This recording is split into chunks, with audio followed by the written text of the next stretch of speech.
Hello everybody, this is a Grumpy Old Guy Gaming, and welcome to the Weekend Warrior, this series where I play pretty much anything but a Wave Master, as I've thrown out all old rules and just decided to roll with whatever the heck I feel like rolling with.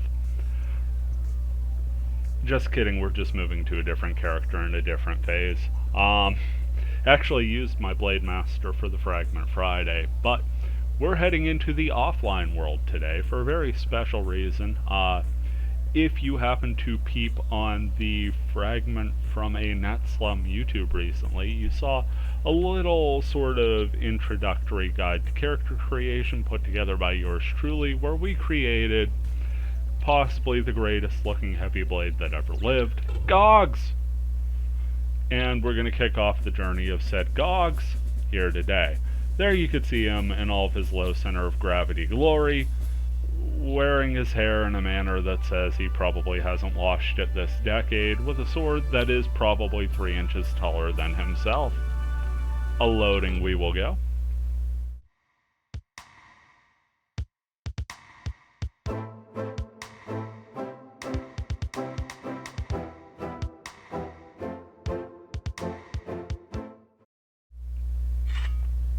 And we will get to the title screen, and as you could see, since we are in offline, the only options available to you are login, the BBS, and the quit option. We don't want to quit. We want to check out the Bulletin Board system here in offline, check out the threads, and we have 4 threads here. The first one says symbols. What are symbols? Says Hinata. And it goes through what symbols are, fire-like things called symbols. Touched one and exploded like a trap. It scared me. Lol. 01 responds, says that a symbol is basically a good thing. It'll increase your stats temporarily, but it is random. It will give you an elemental boost, it may give you an attack or defense boost, it could possibly even give you Rig Same or Rig Geem, which will regenerate hit points or SP. So if you run across a symbol, there's really no reason not to take it. Here we've got a recruiting thing where different types of people are looking to grab member addresses of each other, sending cards in town. Basically giving you all of the tutorial information for sending your cards to each other in online mode, which is really important because once you have a person's member address card, you can send them in-game flash mail. Maybe not the most super important thing in 2021 to you, but it is a nice little layer of flavor. Here we go with some information on online mode, where you can create a guild fully functional, thanks to Zachmon last year getting it up and running. Also, awakenings are here. We've covered that in a couple episodes in the past here. Awakenings, you need 3 people to do an awakening. You need to have a common awakening spell, and you must cast the same awakening spell. They are super fun if you get the chance to run them. And here's the thing about the system. You've got some things about skills, which of course are all of your attacks. They are tied to your equipment, so make sure you don't unequip something if you're really using that attack a lot.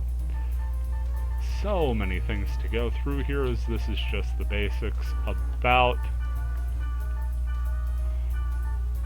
how the game works and everything. I don't want to sit here and read them to you, and I'm pretty sure you don't want me to.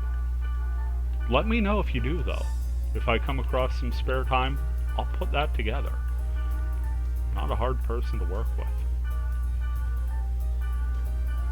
Now that we've finished up just checking off all those so I could stop seeing the word new flashing in my eyes in bright yellow, we're ready to log in. Welcoming ourselves to the world, heading to the Water City, the capital Mac Anu. Delta server. Probably my favorite R1 root town. Head in, and Bear says, "Hello there! Happy to see someone older than him." We turn around. How did we turn the sword that fast? Come on. Says, "I've never seen you before. Are you a new player?"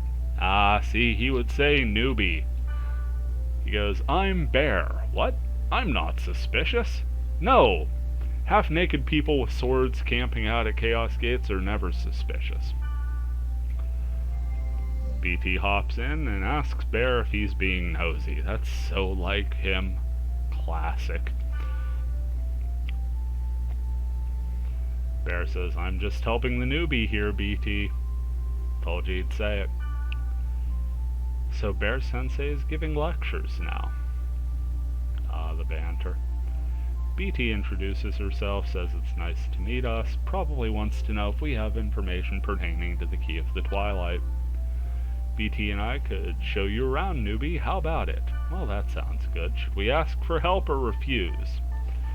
Well, they are the first two people I've met, and that never goes wrong in any sort of adventure game. Let's ask them for help. Great, let's go then. Making new friends is my favorite part of playing online games like The World.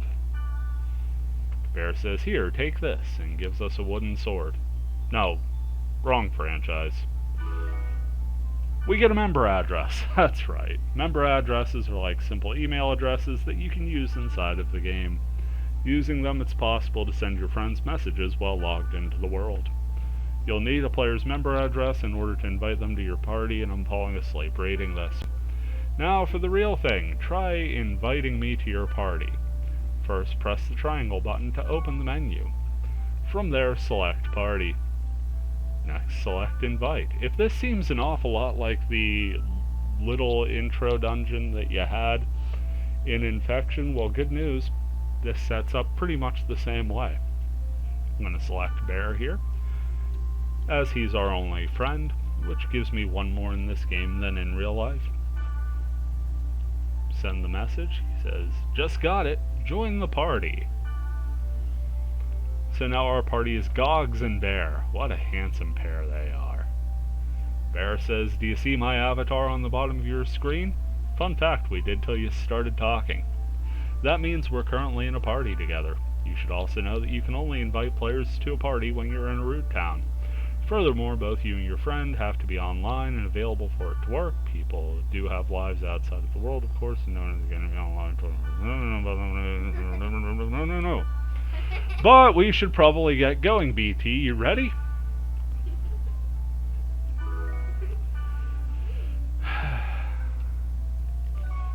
BT, of course, is more than happy to go along after letting us know that it is inconvenient for her to do so. Now we have a full party, and honestly, I'm kind of glad they're with us because they are a much higher level than us, and now before we do anything else whatsoever, we are going to select a keyword. Let's just pick up any old word out of those that it will allow us to pick. Maybe just cycle through the one option it's allowing us to do because it won't let me move the direction buttons at all. I think bursting sounds like a capital word.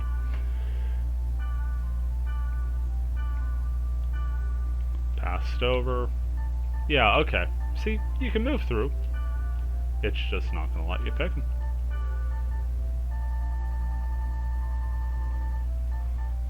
So back up, bursting passed over Aquafield, level 1 Woodfield. We know how this works.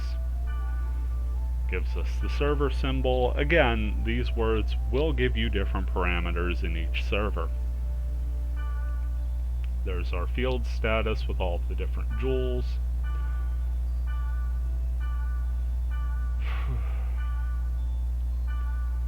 So many things. And now we're warping.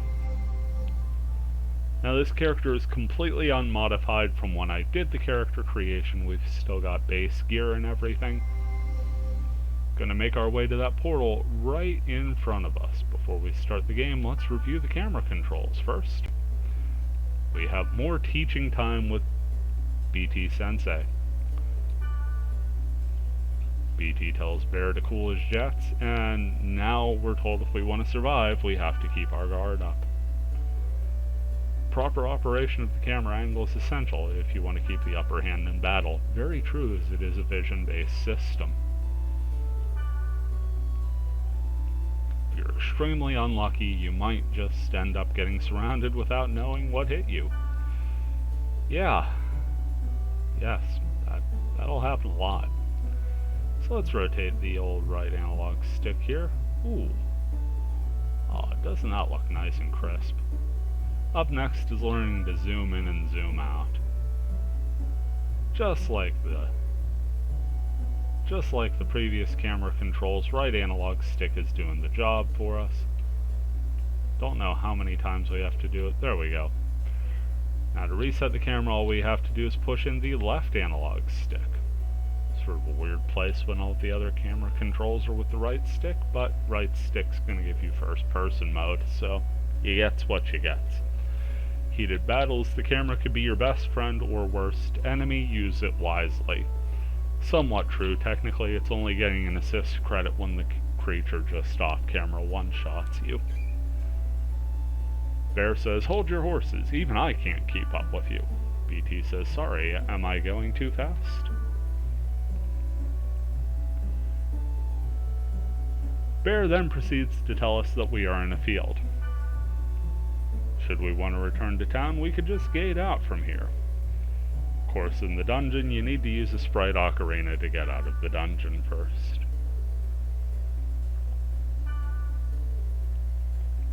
It is a beautiful sky box there, isn't it? Get that nice little pink hue to the clouds while I ignore the text the bear's droning on about underneath. See some grass there. Kinda looks like the perfect little fantasy setting for a PS2 golf game. Now let's explore this area. Check the map on the top right of your screen. We see it. See the downward red arrow? That's the dungeon entrance. See the creepy smiley face? That's a sentient puddle that's going to try and mess with our equipment. Enemies in this dungeon can get a lot tougher than the ones in the field, so you might want to level up here first.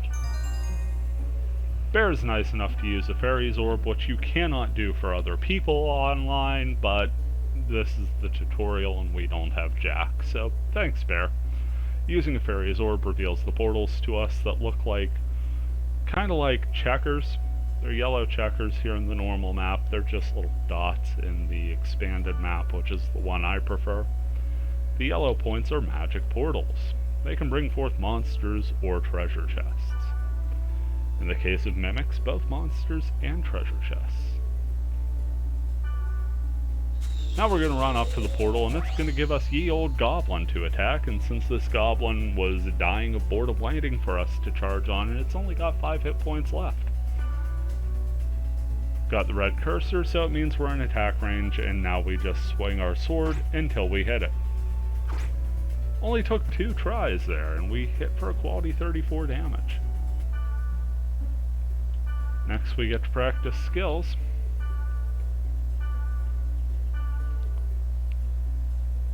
First thing we'll do is ask BT. Give us a heal. More banter between Bear and BT.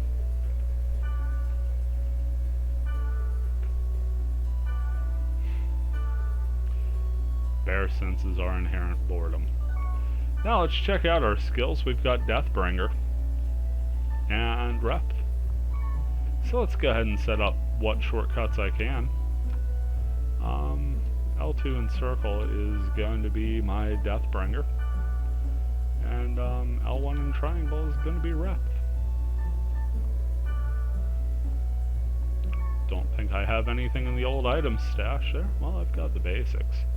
Guess I could set up the basics. And I do have a couple speed charms. So yeah, R1 triangle,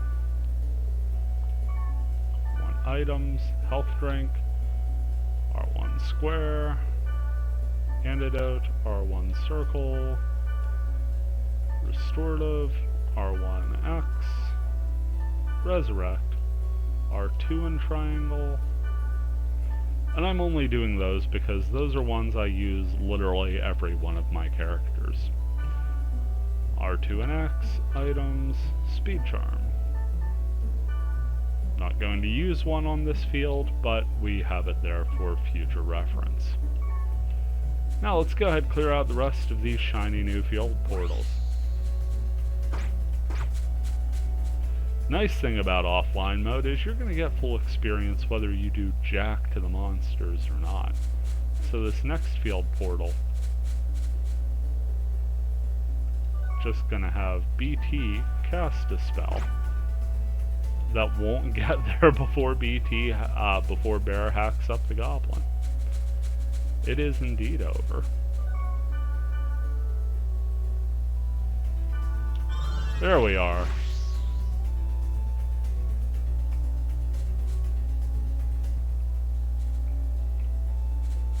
Got some words of encouragement from Bear, and now into the dungeon we go. This is probably the point where if you've played Infection, Mutation, Outbreak, and Quarantine, you're fearing for Bear, and I don't blame you. That said, it's dungeon time, and we got no room for fear during dungeon time. Once again, going over the fact that if you want to get out of the dungeon, you have to use a Sprite Ocarina. Now we get a little tutorial about treasure chests. This is a normal chest. All you have to do is hit the circle button to open it, and this one gives us a fairy's orb. The blue ones, on the other hand, aside from being, fashionable, are risky and will hurt you. Just like guys hitting on BT. Classy joke. But as they were saying, a fortune wire turns this into a normal treasure, and now we can just open it. And that gives us a green gale, which allows us to ignore the awkward flirting between Bear and BT over a treasure chest. Now it's time to explore the dungeon. Not much going on in this room. Just an empty intersection. Gonna make our way to the right, and this should have some breakable objects and a couple treasure chests. Or just a treasure chest, because my memory is absolutely garbage. But that gives us a speed charm, so now we've got 3 of them. Making our way to the other side of the T here, and I believe we're going to encounter our first monster here. Look at us, we are so tiny.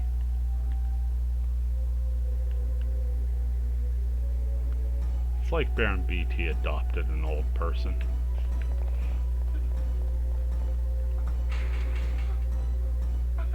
Gate shuts behind, and Bear says, "Watch out! Seems we got stuck in a trap room. There's no escape." The only way out is by opening all of the magic portals, of which there is that one. BT says this shouldn't be that hard. Hey, we helped. 35 quality damage. I keep hitting circle because I'm used to doing that for online mode to confirm I would like to go to the next room. Of course, in offline, you don't have to do that. It plays just like IMOQ, and simply running through the door runs through the door. Now we're to a 4-way intersection, and I do believe I want to hit the sides first. Each of these should have a portal.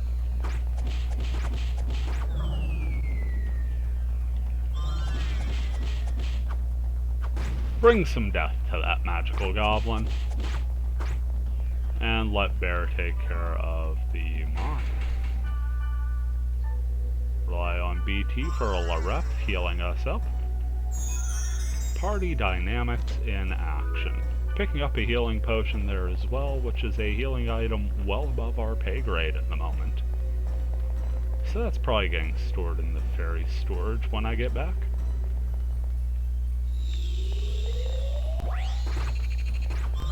Next battle is a pair of deadly moths. We will bring some death to this one. That is the all clear, and Bear cleans up the rest for us. BT, only person hit there. But we'll use a Larep anyway, just in case I was wrong. Treasure chest behind us. Don't know how I missed that. It's a Resurrect. Yet another quality item that we will probably need a lot sooner than we hope. But for now, there's not much else to do but check out this here statue room. Every dungeon contains one of these rooms. It still blows my mind that that's not a yawning chasm into the abyss, because this is a magically suspended statue. It's just sort of a rusty stone metal bowl thing that's statue's gonna awkwardly fall into when we open the chest. It's so weird. So weird to me.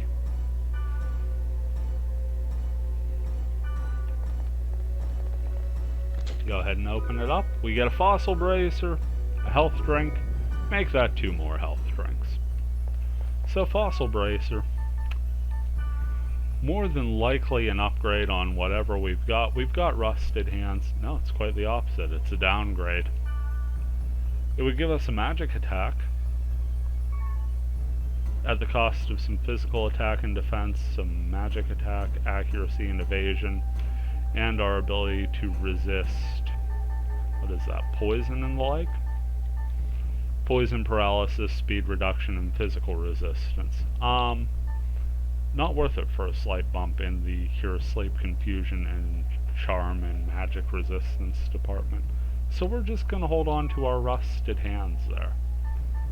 That being said, we can go ahead and use a Sprite Ocarina, or we can hold on to the one we have and ask our buddies to use one. Thank you NPCs for having consumable items. Come back out to the field here. It's a nice sunny day. Don't want to use the Spring of Mist because that Spring of Mist is only going to downgrade armor. So let's get out and head back to town.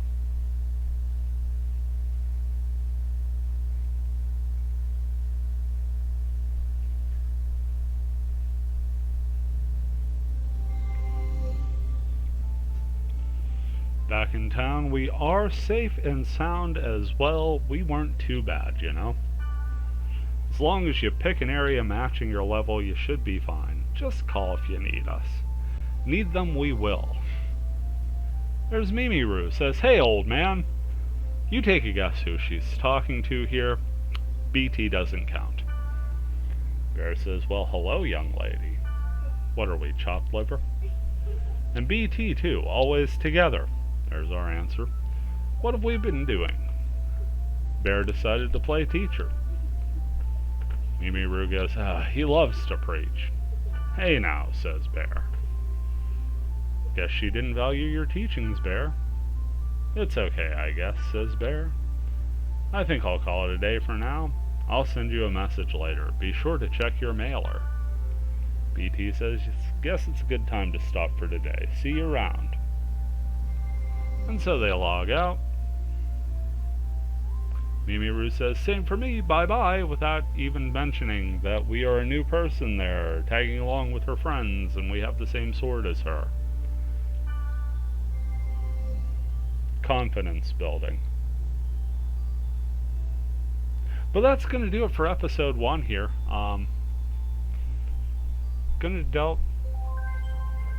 There's some new mail. We will delve into that next week, as well as